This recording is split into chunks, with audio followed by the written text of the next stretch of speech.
One of the things I love at this time of the year is the bean poles that spring up in allotments or in gardens, and you just know at the bottom there's a climber that's trying to get to the top.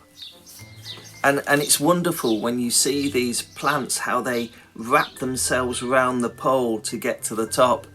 And yeah, it's sometimes I go down the allotment and I just check to see which one's winning the race to get to the top of the beanpole. And one of the pains that I have, because it's a real fiddly job, is if the plants decide the pole isn't the right way and to go off on its own, it ends up in a mess. It's just these tendrils trying to go somewhere but can't get a grip and just end up being splayed about. It's a bit like jellyfish without water. In the water, they are a creature in their own right. But if you see them on the beach, they're just as flat as anything. There's no structure to them. And this to me is that affinity that a beanpole and this plant that wraps its way around. It's just that closeness. Without the beanpole, the bean goes nowhere. With the beanpole, it goes into a direction up the beanpole to a place where it can flower, and then you get the fruit, as in the beans. And it reminds me of John, one of my favourite verses in John 15, which is often known as the vine and the branches.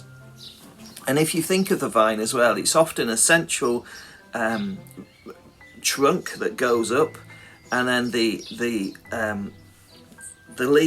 branches just splay out, and then they're usually tied to wire so that the grapes can just drop down, and then you can pick them quite easily.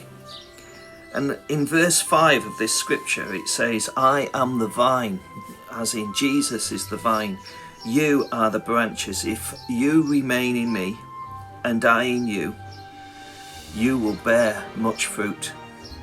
Apart from me, you can do nothing.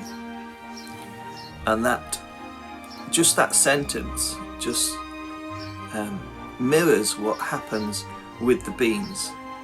If they're not tied, if they're not held strong, there'll be no direction, there'll be no fruit crops. And how do you get to that place? It's about resting in him. It's being bind to Jesus in your daily life. And it's just coming back to scripture. And I just wanted to share something from Hebrews 8. I can't find it now. Here it is. Hebrews 8, verse 10 to 12. For this is the covenant that I will make with the house of Israel after those days, or the house of Israel also for us as well, declares the Lord. I will put my laws into their minds and write them on their hearts, and I will be their God, and they shall be my people. And I just love that, because it's how well can you know somebody?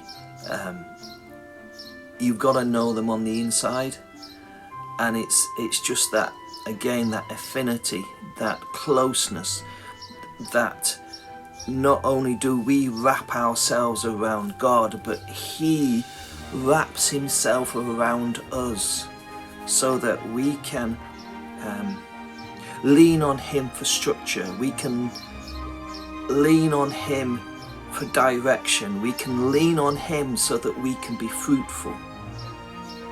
We can lean on him where he wants us to go. And it's just fab.